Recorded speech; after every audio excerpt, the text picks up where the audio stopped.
អ៊ុយក្រែនប្រកាសដាក់កងឆ្មាំបដិវត្តអ៊ីរ៉ង់ក្នុងបញ្ជីខ្មៅនៃអង្គការភារវកម្មជាផ្លូវការការសម្រេចចិត្តរបស់ទីក្រុងគៀវក្នុងការចាត់ទុកកងឆ្មាំបដិវត្តអ៊ីរ៉ង់ជាអង្គការភារវកម្មបានក្លាយជាចំណុចរបត់ថ្មីមួយទៀតនៃទំនាក់ទំនងរវាងអ៊ុយក្រែននិងអ៊ីរ៉ង់ខណៈដែលពិភពលោកកំពុងតាមដានយ៉ាងយកចិត្តទុកដាក់ចំពោះការវិវត្តនៃសន្តិសុខសកលនៅដើមខែកុម្ភៈសភាអ៊ុយក្រែនកាលពីសប្តាហ៍នេះបាន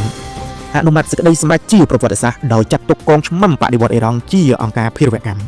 យោងតាមប្រសាសន៍របស់ប្រធានាធិបតីសេឡិនស្គីការសម្រេចចិត្តនេះគឺជាការឆ្លើយតបដោយផ្ទាល់ទៅនឹងអ៊ីរ៉ង់ក្នុងការផ្ដល់ជំនួយយោធាដល់រុស្ស៊ីដើម្បីវាយប្រហារលើអ៊ុយក្រែននៅក្នុងសន្ទរកថាទៅកាន់ប្រជាជាតិរបស់ខ្លួនប្រធានាធិបតីអ៊ុយក្រែនបានសង្កត់ធ្ងន់ថាអ៊ុយក្រែននឹងមិនបំភ្លេចឡើយនៅដ្រូនពិឃាត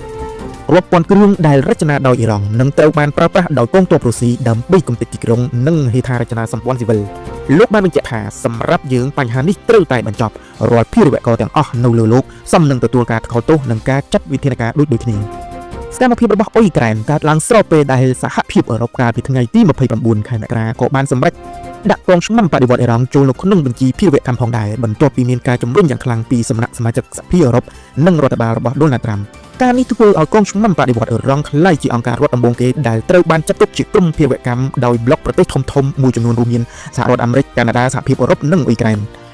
តាមរយៈការចាត់ផ្នែកអង្គការភារវកម្មនេះរាល់ទ្រព្យសម្បត្តិឬក៏អាជីវកម្មណាដែលពាក់ព័ន្ធទៅនឹងកងឆ្មាំបដិវត្តអ៊ីរ៉ង់ដោយផ្ទាល់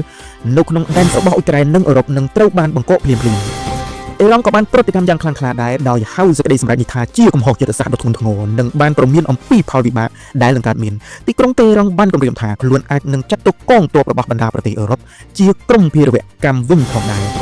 ការសម្រេចចិត្តរបស់អ៊ុយក្រែនមិនត្រឹមតែជាការបង្ហាញសញ្ញាការទូតប៉ុណ្ណោះទេប៉ុន្តែវាគឺជាការបិទផ្លូវចរចាទាំងស្រុងជាមួយនឹងអ៊ីរ៉ង់និងការដាក់សម្ពាធបន្ថែមឲ្យពិភពលោកទាំងមូលរួមគ្នាផ្ដាច់ឫសគល់នៃខ្សែសង្វាក់ផ្គត់ផ្គង់អាវុធរវាងអ៊ីរ៉ង់និងរុស្ស៊ី